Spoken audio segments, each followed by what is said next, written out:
Hello everyone and welcome to the Let's Talk More Wrestling podcast. The wrestling podcast we review WWE Summerslam 2016. My name of course is Turbo Tony, the host of this show each and every single week.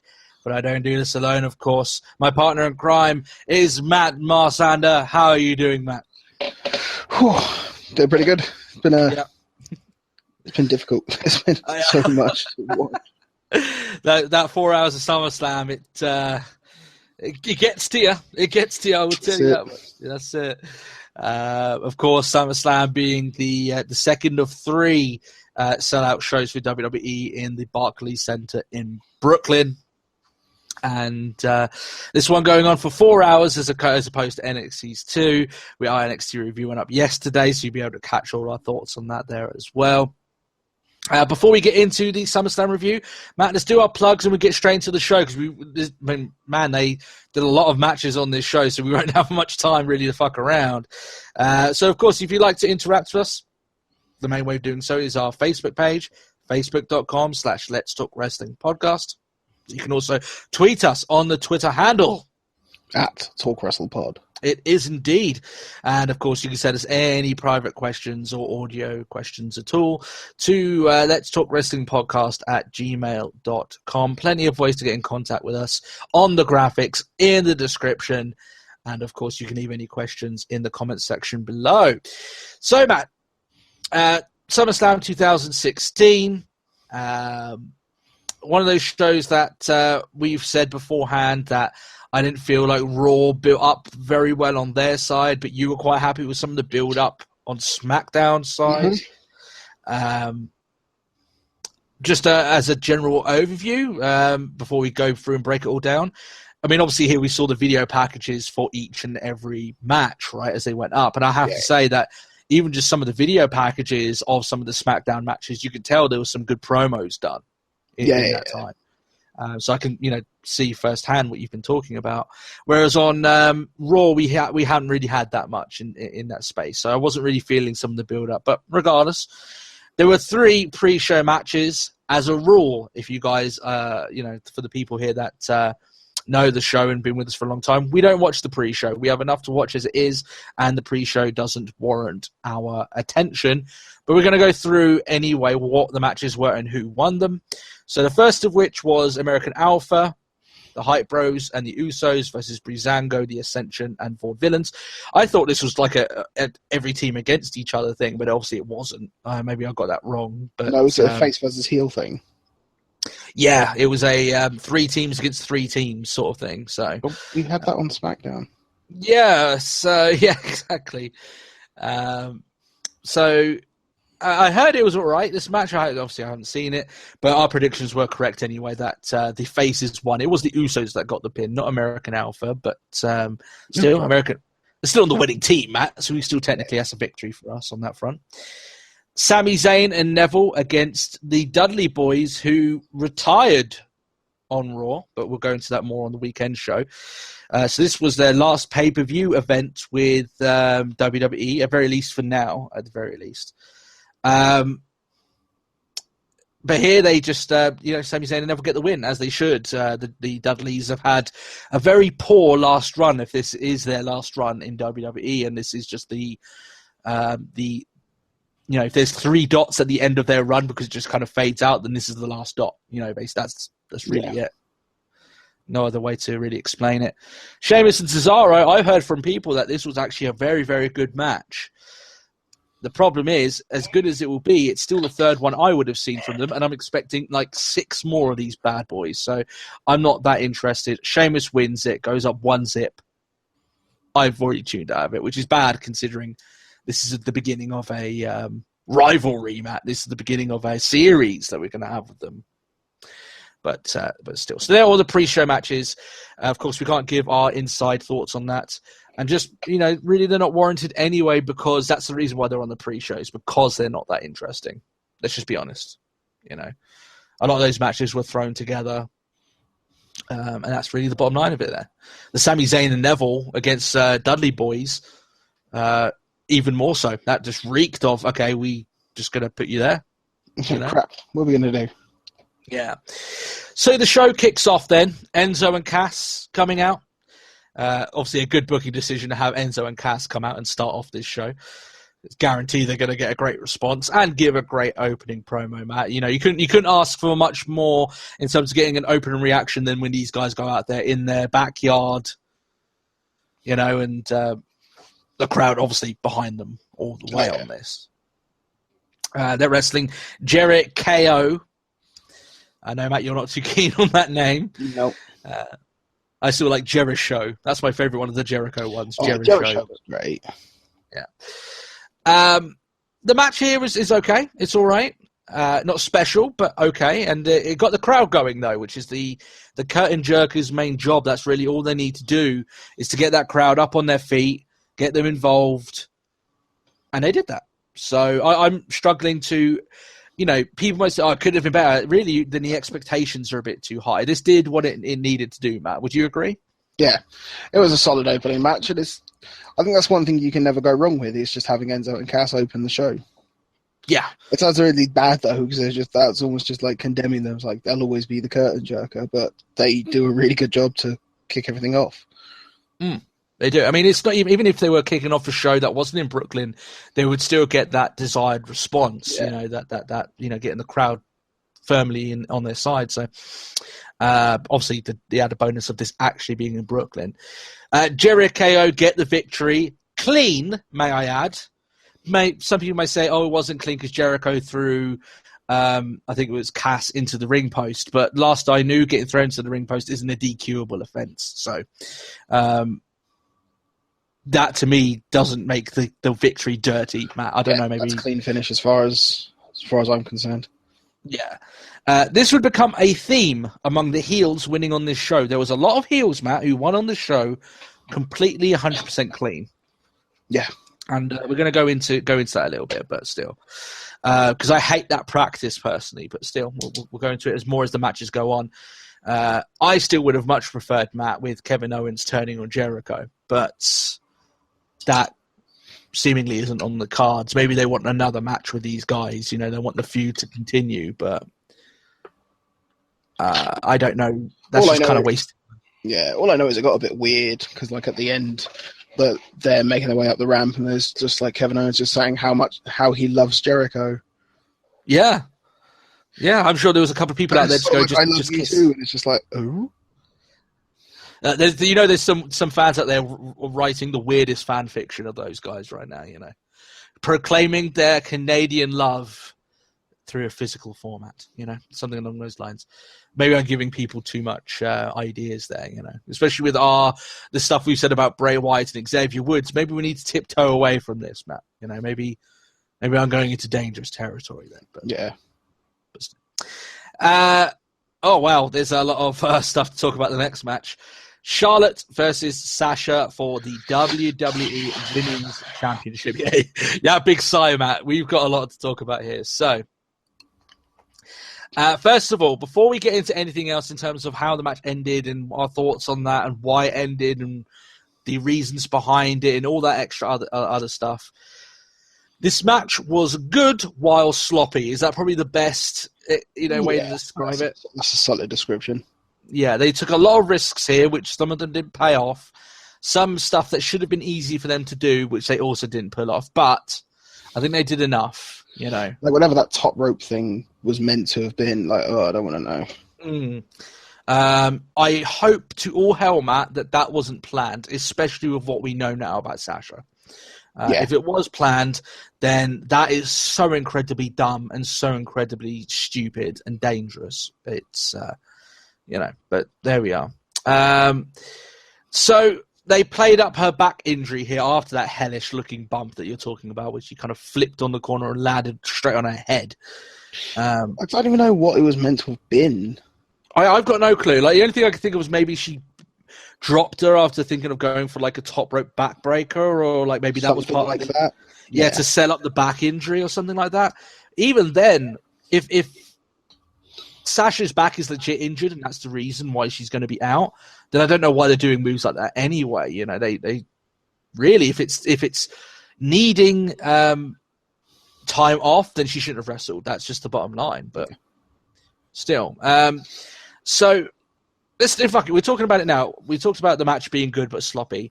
Let's talk about the finish. So Charlotte gets locked into the crossface part of the bank statement. This is after working on Sasha's back for quite a good portion of this match. She rolls Sasha onto her back and just pins her. 1, 2, 3. Wins the championship. She's a 2-time women's champion. Everyone in that building was shocked. Just like that. Yeah, just like that. And like I said, another completely clean victory. All this talk about having Dana Brooke at her side. Dana Brooke didn't come out. There was no distraction. There was no clever plan.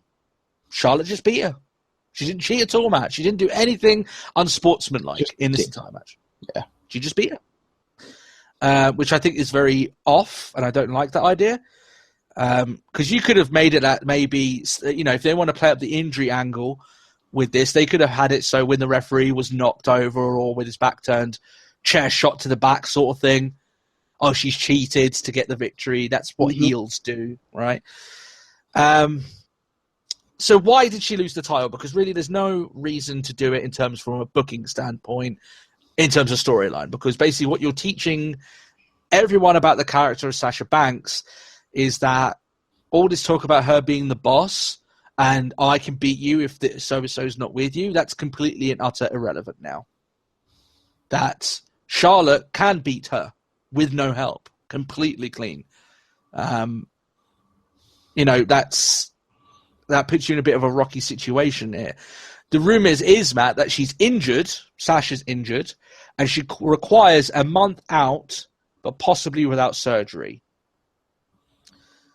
Which is weird. That just me sounds weird, that you would have her drop the belt for an injury that she's going to take 30 days off, which I initially thought it was a suspension.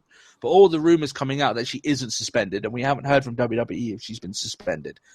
I think we would have by now. Yeah, I think that was just certain. I mean, we heard fairly quick enough on everyone else. Yeah. It's weird. Yeah, it's I don't like it. Yeah, I'm torn here because if she's injured, which I mean that is the case apparently, and she needs time off. The only thing that I can think of is that, like, okay, if you need time off for an injury, surely you would do it so she would win the championship, and you can have it like, they kept Roman Reigns in a title match. You can just have a show up on Raw the night afterwards and say, okay, well, I'm not going to be around for a little while, but I'm still the champion for the rest of this month. You're going to decide who the new number one contender is, and I'm going off to blah, blah, blah, blah, blah, blah, blah, yeah. That's it. That's the one that just doesn't really make sense, because especially considering if she had beaten Charlotte, this was essentially the rematch. This was Charlotte's rematch clause. Mm-hmm. So they could have simply have just gone, okay, we don't have to do anything for the moment. Like, we'll just, like, if she was to beat Charlotte, then what could they have done? Just exactly like you said, just started up like a tournament, like a round robin thing to secure the next person. Yeah, and then Sasha gets her time off. She doesn't have to wrestle. She could still show up. On Raw. She's just not competing, and she could be on commentary every single week. There's multiple other ways that you could have done it if she doesn't require surgery. That you could have gone about this, but they haven't. I'm just wondering, like, I'm in a way I'm glad if she's saying, in a way I'm glad, in a way I'm not, in terms of this whole injury thing, that she's asked for time off and they felt, okay, fair enough, we're going to be a little bit better on our talent and not force them to stay in. But part of me thinks as well that WWE will not give her a chance to hold that title again with fear that she'll get injured. And that worries me a lot for her career in terms of long-term booking, because we know what the company can be like, If they don't trust you being champion, then they, because of injuries, then they're going to fight tooth and nail not to make you champion, Yeah. Daniel Bryan only became champion, Matt, because everyone really got on the company's back. Yeah. But we heard rumors that Vince wasn't sure that when are the indie guys, their time is eventually going to come, and Bryan's did, unfortunately, but maybe Sasha Banks needs to tone down her level of wrestling a little bit, because she is wrestling a very dangerous style of wrestling, and by God, that has to be a botch. That corner spot, it has to be a botch. It's too scary to think of the consequences otherwise. That if that was actually planned, Matt, because there's so much that could have gone wrong. She could have broken her neck, Yeah. So, yeah, is there anything else really to cover about it here? It's just an awkward situation, No, I just wasn't a true fan of it, really. Like, obviously, I'm no doctor, but it makes me wonder, like, if Sasha needs the 30 days to get off without surgery to correct the issue, then what's to say that this problem that she has won't rear up again after another 2 months of action, of in-ring competition? It worries me about her. It really does, because, Matt, this isn't the first time that we've not seen Sasha for a month or two because of a rumored injury that she has. It seems to be happening all the time, Very worried for Sasha, Matt. Very worried on that front, because she is such a good talent. It just doesn't seem to be falling into place. And that's very, very, very worrying. Anyway, moving on to SmackDown, Matt. The Miz versus Apollo Crews. I call this the final nail in the coffin for Apollo Crews' momentum. Yep. I have no clue. It's a joke. Matt, like, what are they doing with this guy up on your show, man? Like, he's like got nothing going on for him at all. I don't know. Like, Miz, it's a joke. It's like, the worst part is, like, Miz just didn't really seem to have much of a trouble. Mm. And they showed that video package where it's just sort of like where Crews came out and just not decimated Miz, but quite easily sort of dealt a final blow to him. But well, that was that. I mean, as you say there, Matt, dare I say, it looked a bit easy from the champion here, dispatching of Apollo Crews. Yeah.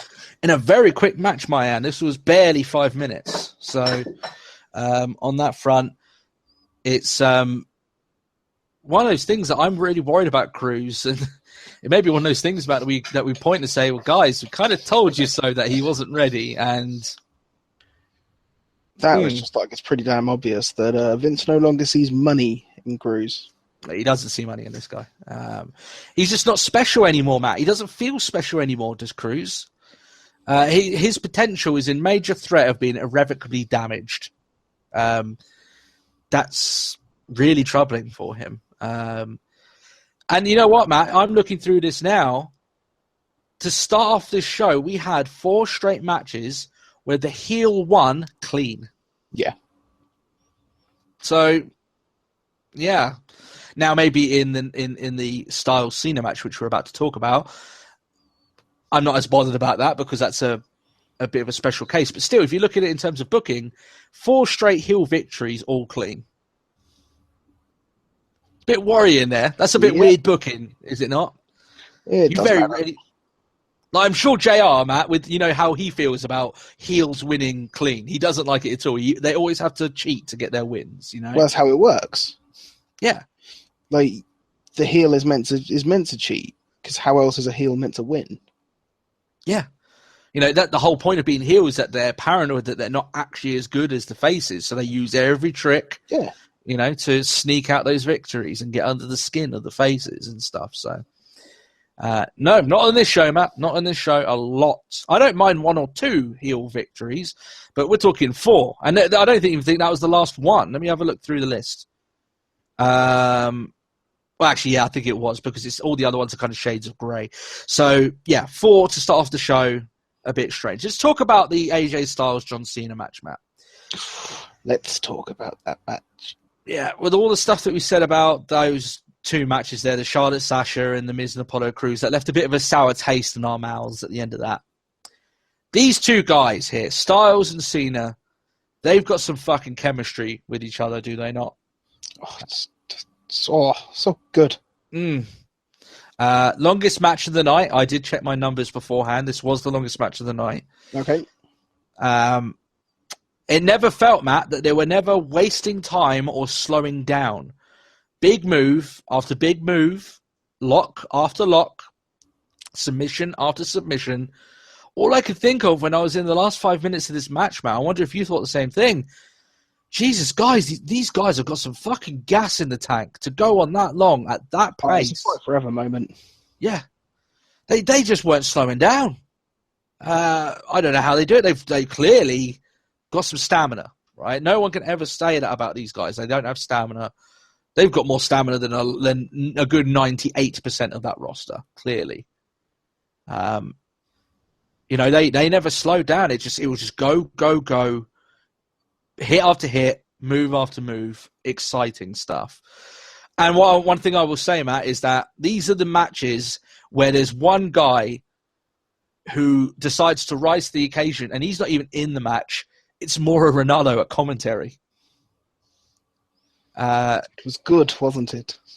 You say it like you're proud, like you're showing him off, like he's your Christmas present. Yeah.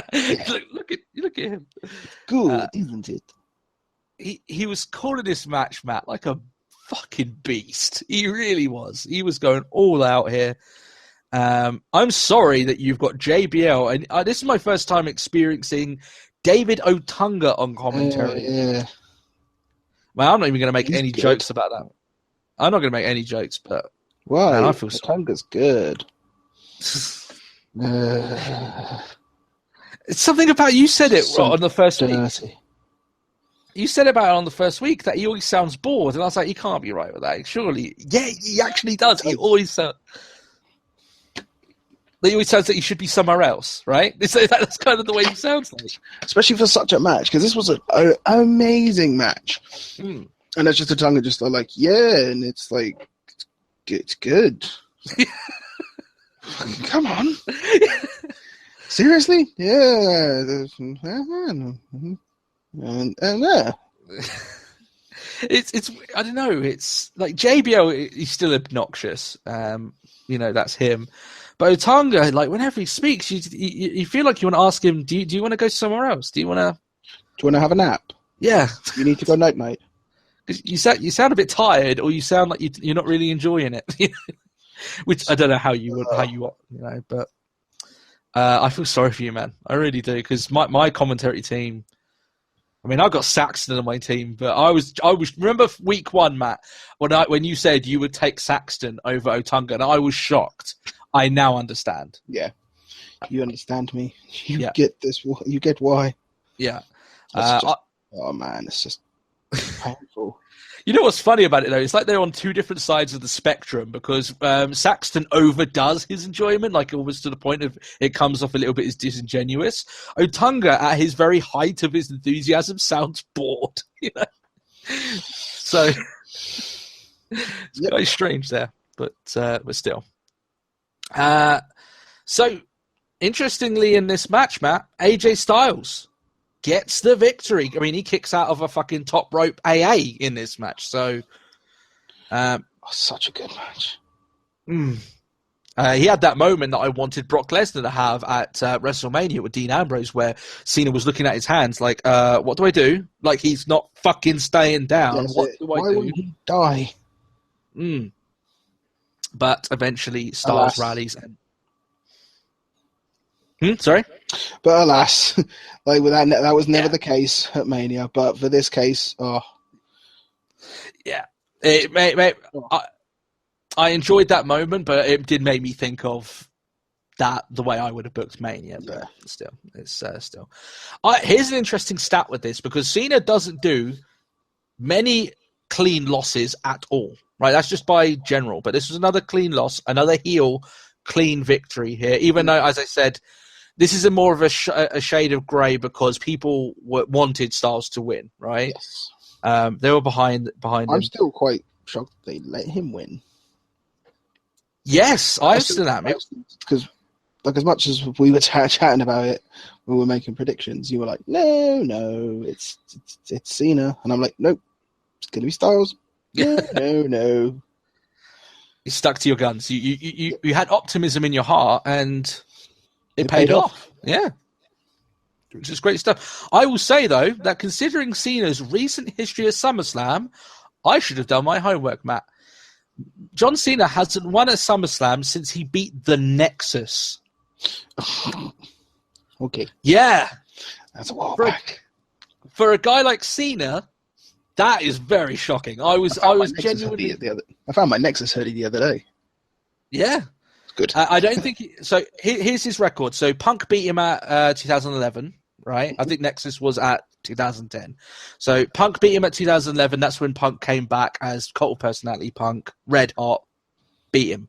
Yeah. He didn't appear at WrestleMania. At SummerSlam 2012.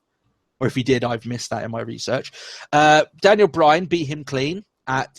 these are all clean victories, by the way. Daniel Bryan beat him clean at WrestleMania. SummerSlam 2013 for the championship. Yep. Brock Lesnar buried him at 2014. And Seth Rollins beat him clean in 2015. And now Styles beat him clean at 2016. If you want to beat John Cena clean, SummerSlam is the place to be. That's where you get that shit done. He's lost a lot of SummerSlams in a row, but it's a huge endorsement of AJ Styles, Matt, that they believe in him this much. I mean, I know all that stuff about SummerSlam. Still, it's an important thing. Anytime you get a clean victory, especially as a heel against John Cena, means that the company trusts you. You know? Yeah. That he's done everything right in and out the ring, and this is his reward for it. Guys, I think AJ Styles could be champion by the end of this year. It could happen. Yeah. AJ Styles, Matt. We never thought we'd hear these words together. AJ Styles, WWE champion.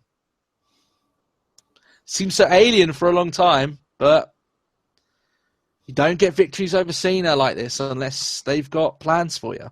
You know? 2 victories, singles victories against John Cena. That's it. And it's like we're not going for a rubber match or anything. We don't need it. Yeah. There really is no need, you know? So, yeah.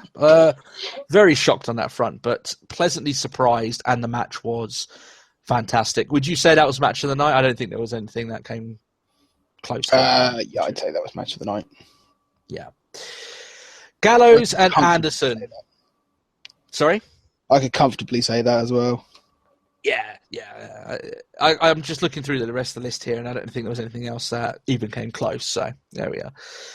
Gallows and will I call them out by their proper names as they want to be known? Dr. Gallows and Dr. Anderson. I lose a bit of my soul. Versus The New Day.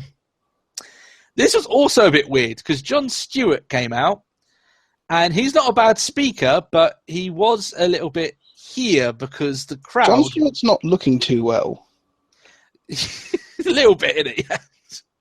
The stress has got to him a bit from not being on the Daily Show, but the fans weren't behind him whatsoever, were they not? They weren't behind him. He's backing New Day, and he's standing in their corner for their match. There was one bit, Matt, where I actually genuinely laughed out loud. So they're doing like a tag team move here, and Xavier Woods is basically like slingshotting Kofi into the corner at Gallows, who's in the New Day's corner. But as Kofi like gets slingshotted, and obviously he gets quite close to Anderson when he does it, he just lets out this like delightful, innocent giggle at him. It's just, I don't know why, I found that very funny. I don't know why he just laughs at him like, and then does it. I'm like, don't know why. Found that quite hilarious, but still. Apart from that, however, the rest of the match wasn't particularly special. It was average. It was very average. Something I quite liked was the fact that Stewart forgot that he still had that mic, because he goes out to everyone, it's like, how do you remain calm? Yeah. They quickly shut that shit off when the New Day were coming down. Yeah. So Gallows and Anderson looked like they had the titles won, but Jon Stewart gets involved again, stops the pin. The club want to make his balls the newest samples of their research.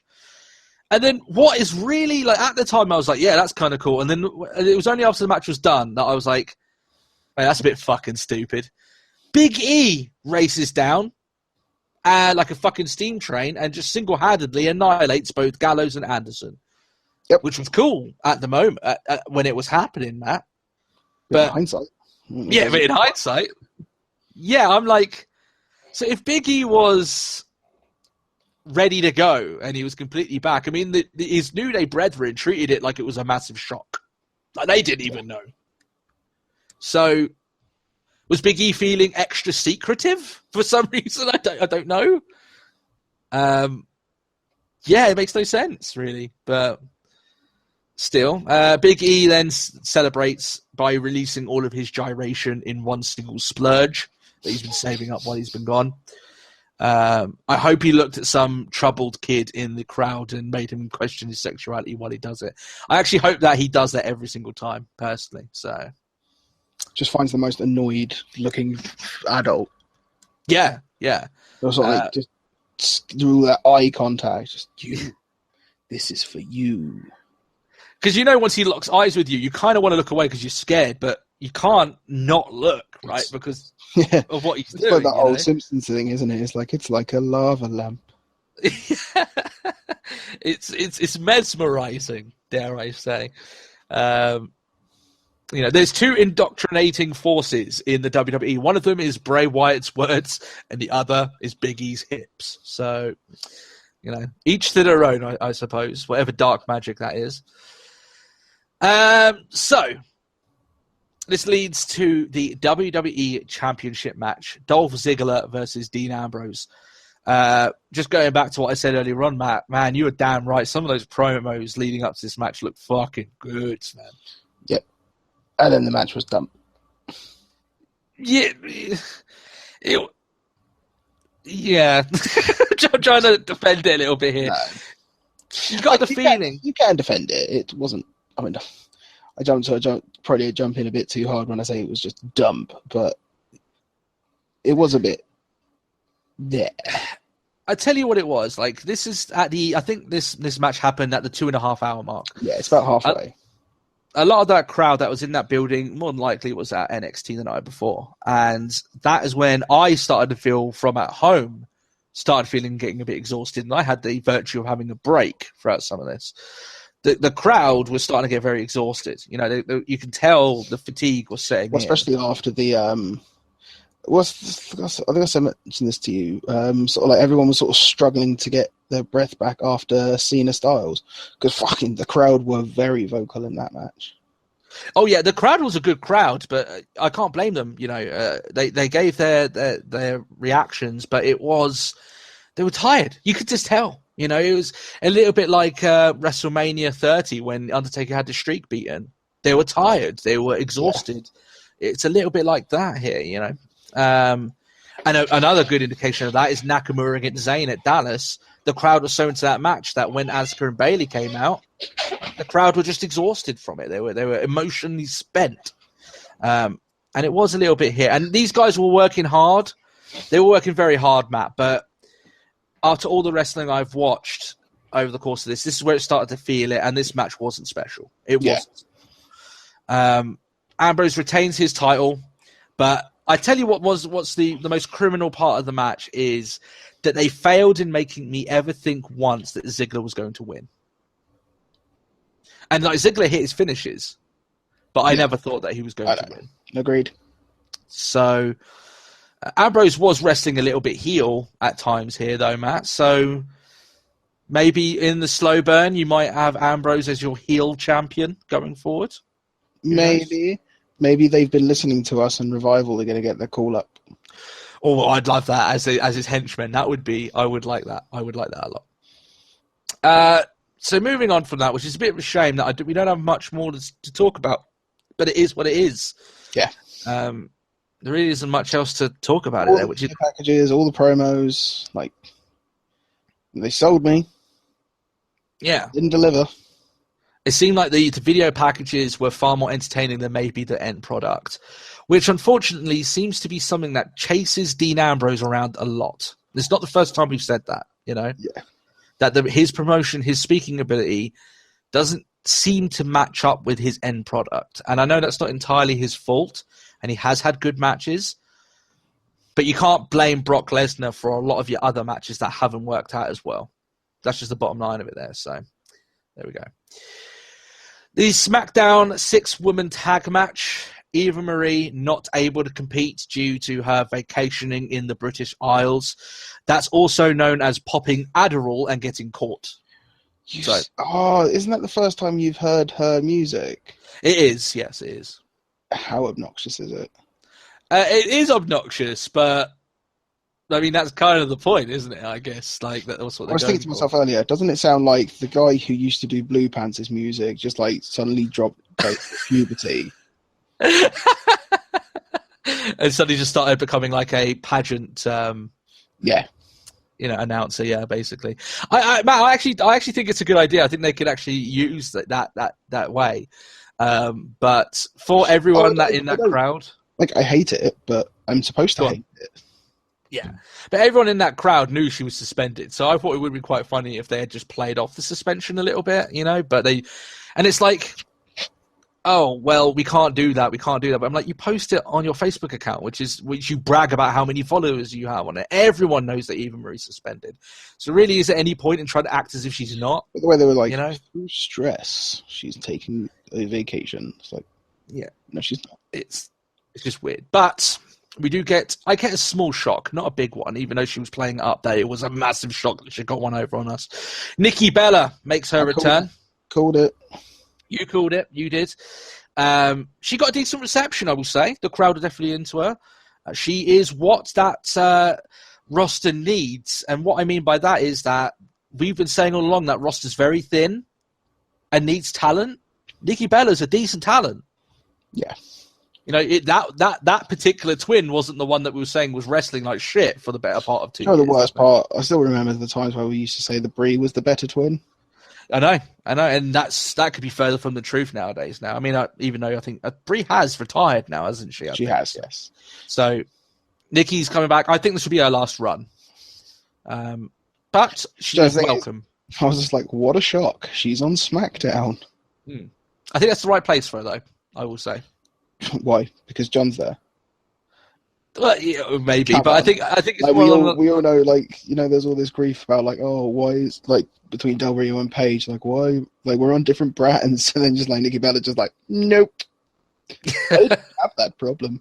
Yeah, it's one of those things that I look at. Like the SmackDown brand has got a lot of the old guard on it. I'm talking about Natalya, Nikki Bella now, and I know they've got some new girls, but in terms of big NXT talent on the women's side, a lot of them went to Raw. So I'm talking about, and even the biggest one, Dick. Yeah. Oh, I love it, Matt. I love it. I'm going to soak it in. I'm going to cuddle it, Matt. I'm going to cuddle it. I'm going to hug it. Oh, warm. But yeah, they need more like her. Really, they need a couple of more. Really, but good. It's good stuff. This is the first time that I saw Naomi's entrance, Matt. I quite like it. I think that's pretty badass, right? Yeah.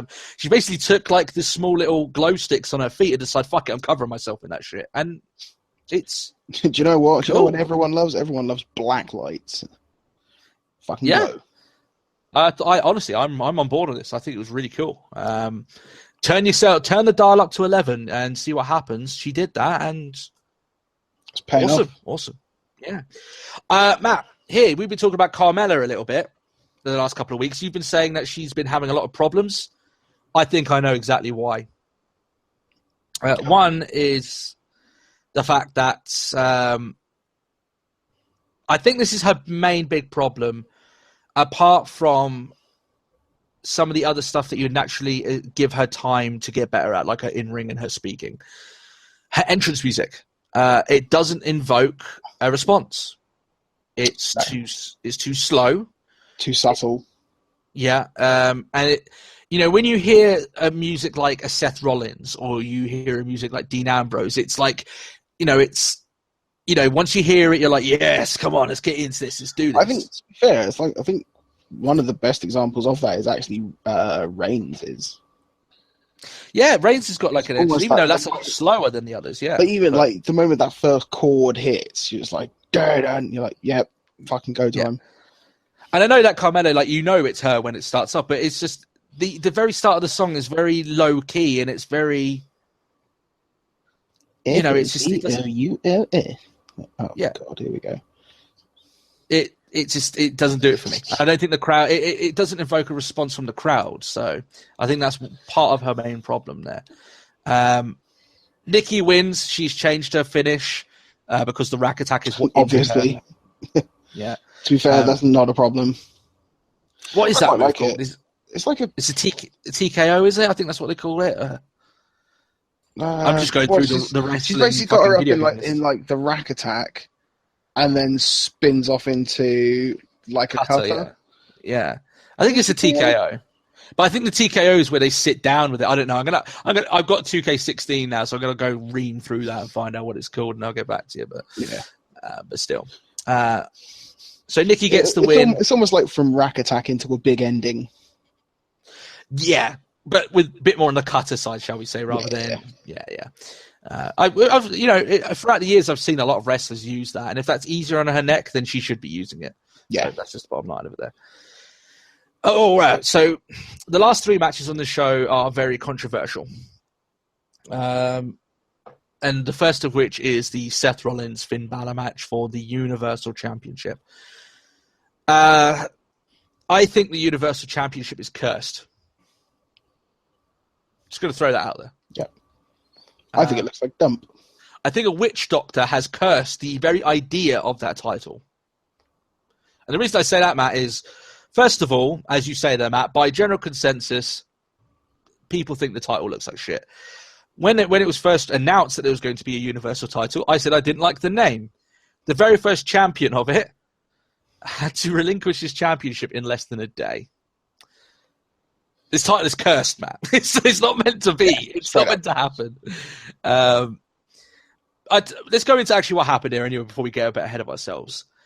What's even more upsetting the fact that Balor would end up being injured as a course of this match is the fact that when I saw his entrance in that big arena like that at a big stage, I'm like, I knew it was going to be fun in that with that big LED fucking stage behind him. Yeah.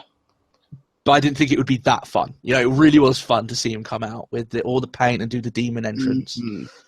And he was really playing up the mannerisms, Matt, as I told you before. You know, he's looking sideways, you know, slinking into the corner sort of thing, and snarling on occasion, right? He's playing up the mannerisms of the demon a lot more, which is good. The fans were not very happy with the look of the championship, and while we aren't here on this show... Do you know one thing I didn't like is actually we never got to see the unveiling of the belt. Yeah, it's just they did the video package and then it came back and it was there. Yeah, they're just sort of like, oh, Foley and Steph are ringside. Like, oh, okay. Yeah. And at that point, the crowd's already booing and chanting their distaste for the belt. It's like, I haven't even really seen it yet. I don't mind them booing at that point. When the match started and they're starting to chant at the detriment of the title, I thought it was quite insulting towards Balor and Rollins, who were trying to put on a great match. Have you seen Rollins' tweet? I have, and I agree. Yeah, definitely. Personally, I agree. I know the fans have the right to chant what they want.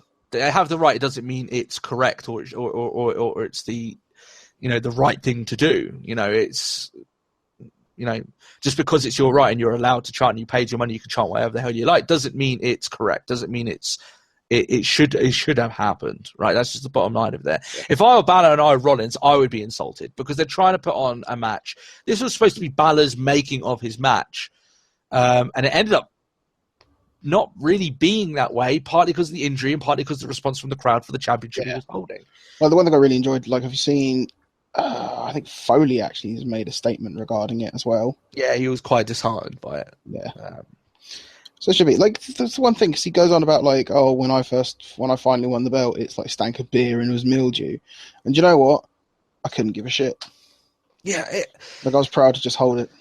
Yeah, I think there's part of him. Like, I think part of the issue here is the fact it's got no lineage, right? It's got no lineage, so people don't respect the championship, and I don't disagree with that. But I think at the very least, then, like, you're ruining what is the biggest moment of Balor's entire career. That they are trying to build that title to be on the same level as the WWE Championship. This is what WWE views it at, right? So clearly, they must trust Balor, and you know. Yeah, I don't agree. You were happy to get behind, and here he is in a title match. Like, it doesn't matter if the fact that you don't think the title looks good. It's a title. Yeah, and accept that. Like, you're behind two guys who, like, through that entire match, I couldn't give two shits who won because I was like, I don't care who wins. Like, this is I really enjoyed the match. Yeah, the match was good. It was just like, I don't care who wins. Like, this is a title match, like for an inaugural title. I was like, I don't care. Yeah. I'm going to enjoy it. I will say this on it. I know some people, some of our fans that would know us will come and say, well, you said that if you were going to do the championships this way, you would have made it with a red strap. Yes, we did say that, but I have seen designs of them going with like the red and blue design, and it actually looks like I've seen some fan designs that actually do look good how WWE did it. So. Have you seen like not the toy one, but they do the replica belts. Mm-hmm. The replica belt for the Universal title. No. It looks better. It actually looks better as the replica. Really? The leather is more like a rich red rather than like that garish red. Oh, so it's a bit darker, is it? Yeah. Yes. Oh, okay. So as a result, the metalwork like pops a bit more. Oh, well, I'll have to have a look at that. Maybe that's one of the things that they failed with it there. But it was very bright, that red on it. Yeah. Which is a bit of a shame. But anyway, let's go and look at, because unfortunately that would end up being the least of Balor's problems. So in the middle of this match, Balor takes a powerbomb, not into the turnbuckle, but onto the outside. As that happens, his shoulder dislocates. It looks ugly when he does it because it is. That's just the bottom line of it there. He pops it back in because obviously this is the biggest moment of his career. Yeah. A little bit like Bret Hart back when he was about to win the championship, just pops his finger back in. That's it. The moment I knew, like I saw him sort of reach for his arm, it's like, he's done it. Yeah. Like the camera instantly just like, nope, we're not getting that on screen. It was like, you could just tell that's what he was going for. And you just went, yeah. I think he did really well though for the rest of the match because like it didn't seem like it was an issue for the rest of the match, so I'll give him props. Considering he was going for like double-handed, like double axe. It's like a double axe handle, but he wasn't. He was going for like double knife edge chops. Yeah, so he was clearly putting it to work, maybe to his detriment, but he wanted to do it. And I can understand, you've got adrenaline running through you. You don't want an injury to cost you all of this. That's one thing. He does all this, and the crowd is still shitting on the belt. It's like, come on. Yeah. It got more than frustrating, shall we say. However, with the injury, it is serious. It's serious enough that when he wins this match, which was a really cool moment, and he pins Seth Rollins with the coup de grace, he has to, I'm telling you right now, because I already know what happened, he has to relinquish the championship on Raw. He's going to be out for about 6 months, which is awful. Have they given a time frame? With that style of injury, normally it's 6 months. It could be more. They're not entirely sure whether it's actually going to be a surgery. I think he went for I think the news was that he went for a scan, and the scan basically came out and said, yeah, more like 80%. This is going to have to be, a surgery. They felt strongly enough about it that he had to relinquish the title. I'm sure they definitely didn't want to do that, So, so here's the issue with that. Again, we find another person that gets injured by this power bomb into something, this buckle bomb. The moment I read that, I was like, Bret must be smiling. Yeah, Bret. I'm waiting for Bret's response to this because it's going to be scathing. And it's, I want to defend Rollins, but it's hard to disagree when there's now another one added onto the list. I know I look at it in the way of other people, Matt, but there's a lot of people that got injured by the Styles clash, and I'm one of the people that said that he should change the Styles clash. This is AJ Styles. Mm-hmm. This is the buckle bomb that took out Sting. Now, he shouldn't have taken 2 of them, but he still did. Took him out, ended his career, right? I know he's an older guy, but still, right? Balor ain't a young guy, ain't an old guy. He's in his prime.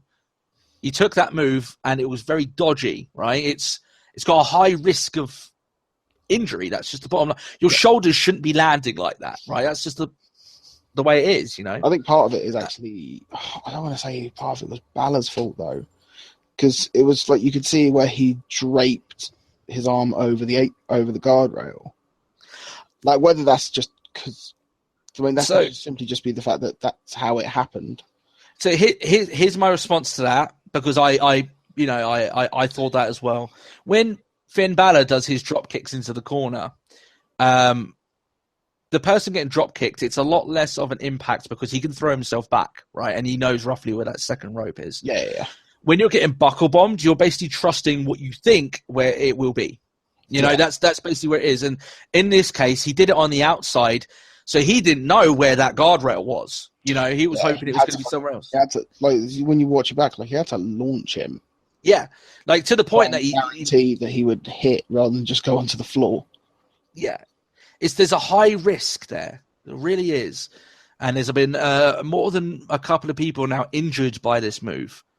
I think he should ditch it. I don't think it's an important enough piece of his arsenal to warrant this much trouble. Personally. Especially considering it's something he only pulls out every now and then. Yeah. For a guy as good as Rollins, he's got plenty of moves he can put in place of it. And in this match, he pulls out stuff that we haven't really seen him do before, or for a fair while. Yeah, like Phoenix splashes and stuff like this, yeah. It wasn't even a Phoenix splash. I can't remember what it was now. It's just it was Oh, is that like that snap suplex, but you got him in a small package in midair for the pin, sort of thing? Yeah. That was cradle suplex. Yeah, like if he adds that in place of the buckle bomb, right, as a move that would be in his regular repertoire, then that's a lot safer. You know what I mean? It's a lot safer to take.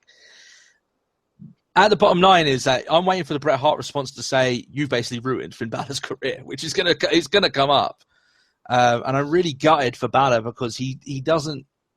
This should have been his crowning moment. This, coupled with the fan response for the title and him getting injured, ended up being a bit of a nightmare for the guy. Yeah. It's like I said, so bad for him. He went through NXT. I mean, I was about to say he came in through NXT unscathed, but he did his ankle in, let's not forget.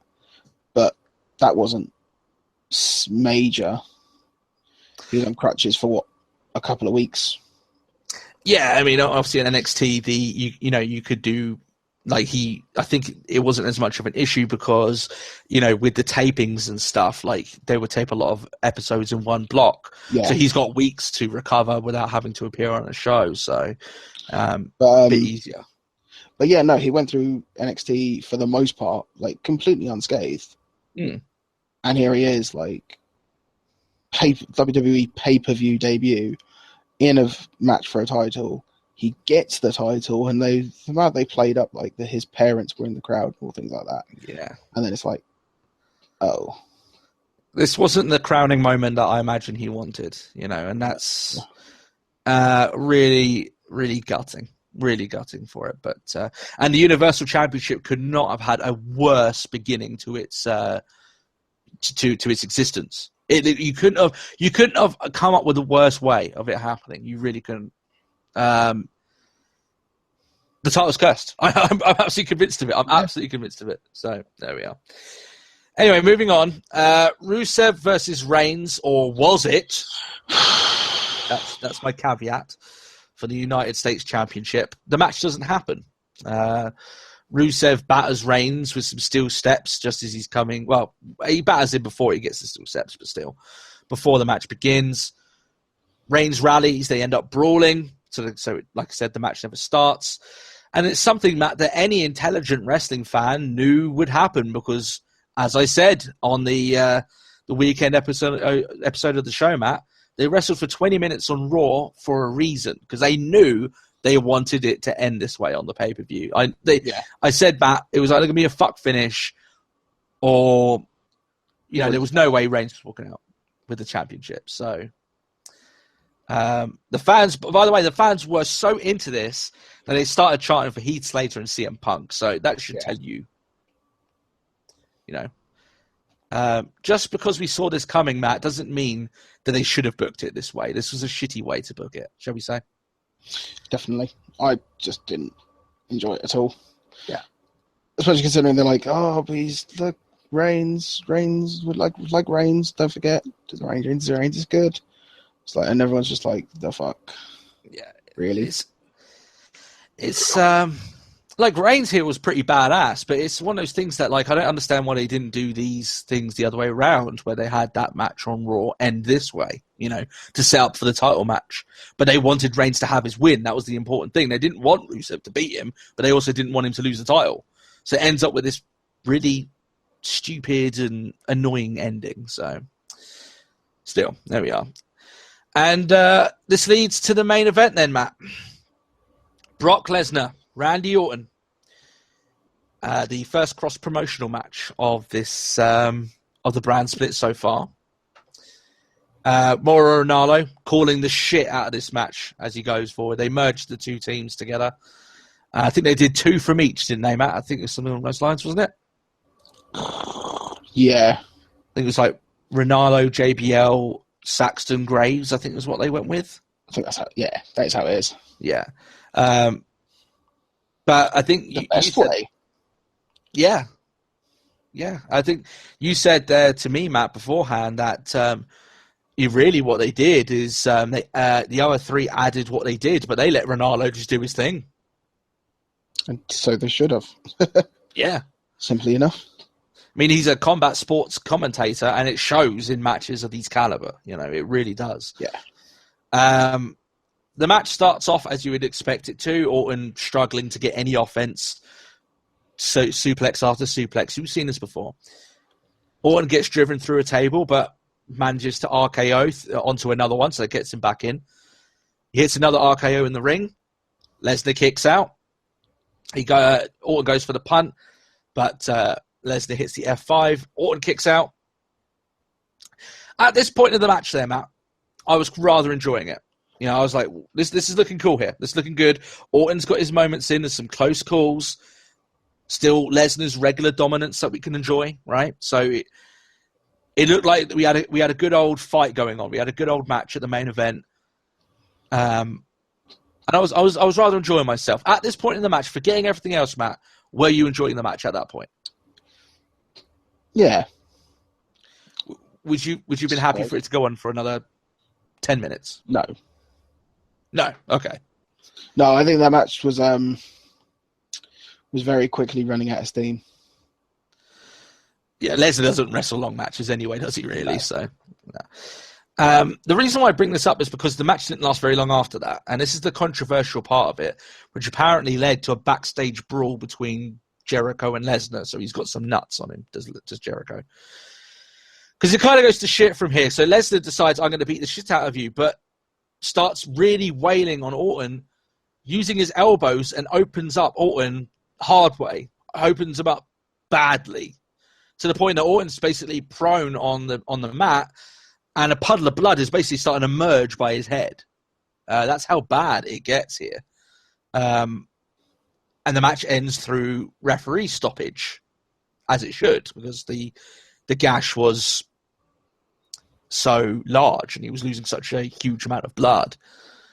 So it led to a very awkward end of the show, especially that coupled with the Rusev and Reigns ending there.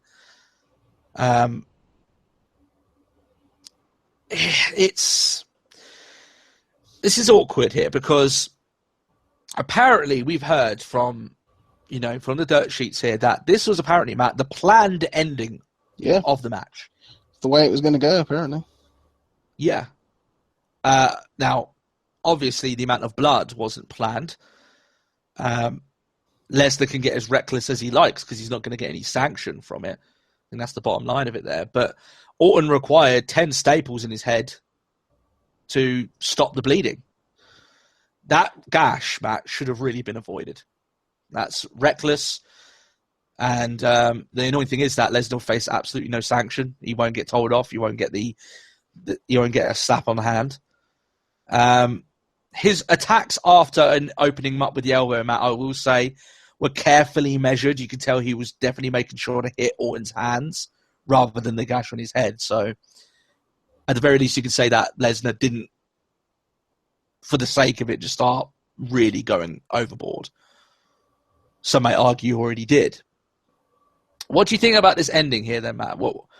I think it's very worrying that they chose to end it this way because it basically just, like, this is Orton done, right, really? Like, he got made to look like a bitch. He just got... and it's tough. It was an awkward ending as well, wasn't it? It just ended. It just stopped. You know? Yeah. Yeah. And declared as TKO as well, and it's just sort of like, I don't know. I feel like the air got let out of the balloon. Yeah, very much so. And like, I know, I think they did it this way to try and save some face. Like, I don't know whether they were going to go for a TKO or, well, that was the way they were going to go. That's what the reports say. But whether blood was going to be a thing. No, I don't think Orton would have openly said, "Fucking open me up with your elbow." I don't think he would ever have said that. Yeah, but he doesn't look like a pussy though. Who? Orton. He doesn't come out looking like a pussy. I don't know. It just, the ending felt lackluster to me. It felt like, it's done. Okay. Yeah. And you could tell it was planned because, I mean, Shane McMahon came out afterwards. He gets F5'd as well. That's going to lead to a storyline down the road where another SmackDown star gets picked to avenge what happened here, or maybe they go for Orton again, even I don't know why he would work with Lesnar again, considering the recklessness nature of his work. Because that's just basically what it is. It's reckless. He hit him very fucking hard enough to open up his skull, Yeah. So yeah, and some fans may say, okay, well, that's you want more brutal matches. You said you want more blood. Yeah, I do, but not in this fashion. This just came off as awkward, But still, that is the entire show, Matt. It's an awkward one to review. I don't know if you feel the same way. Yeah, I did come out and I was sort of like, did I enjoy TakeOver more? I definitely enjoyed TakeOver more. Yeah, it's one of those ones that I don't know. I feel like I'm very conflicted here. I feel that the show doesn't deserve a lot of the hate it's getting, but in the same breath, part of me can kind of understand the frustration and the apathy that a lot of people have for it. Those 3 last matches, yeah, the Balor and Rollins match was good, but in the end, I mean, the legacy of that match couldn't be worse off now because of what's happened from it. The Rusev and Reigns stuff just was a bit of a damp squib, and that ending here to this match has left the crowd very unsatisfied. But there was some good stuff to be had here. You've got AJ Styles, Cena. Excellent. Banks and Charlotte was very good. The finish is boggling, and it really, we don't know the full consequences of what's going to happen there, but I'm really struggling with my rating for this, Matt. I really am. I guess worth a watch. I can't. I sure as hell won't go back again. No, I wouldn't go back again. And I even if I was to say, well, AJ Styles and Cena is worth going back again, if I'm giving a rating of go back again, it's because I wouldn't mind watching the rest of the show. This is 4 hours, and the last hour of the show was a bit weird. Yeah. A bit off. To be fair, Cena and Styles is the only match I'd go back for. Mm. Yeah. So, yeah. I'm going to settle on a very low watch it once. But that being said, it still has stuff that you want to see. It's just, I'm so conflicted, Matt. I just don't know. I feel like there was some good stuff to be had here, and overall the quality of the matches was okay. But it left a more of a frustrating weirdness and awkwardness when everything was said and done. So yeah, I'm going to go with that as my final rating. A very low catch it once. That's what I'm going to go with. But you're going with a catch it once as well. Yeah, I think it would be the least. Yeah, it deserves. I don't want to say skip it because there's some stuff you want to see here, but I think WWE come out of this with more problems than they do things going their way. The Sasha Banks injury and her dropping the championship, that's a problem. The Finn Balor stuff and the Universal Championship as a whole, massive problem. The SmackDown, I think, is probably the one that's the best off. You know? They've got Nikki Bella coming back to bolster that division. You've got a great match with AJ Styles as probably the new number one contender. Apollo Crews, maybe not so much, but yeah, I don't think I can explain it much better. Just saying it's a weird show. It's a weird show. That's what I'll basically say it as. But yeah, still, is there anything else that you want to cover anyway before we wrap this up?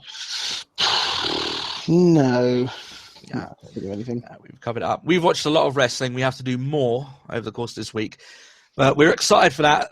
Well, I am anyway, Matt, because I know once we get it done, it'll be about a week and a half away, Matt, where I don't even have to look at wrestling for a while. I'm going to go on a mini sabbatical and just go away for a bit. Definitely. Yeah. Okay, guys, so if you did enjoy this review, then leave a like, and you can also interact with us in the comment section or on our Facebook page, facebook.com/letstalkwrestlingpodcast. You can also send us any tweets to the Twitter handle of @TalkWrestlePod. You can indeed. And of course, you can send us any audio questions or private messages to letstalkwrestlingpodcast@gmail.com. All of that is in the description below and on the graphics for you.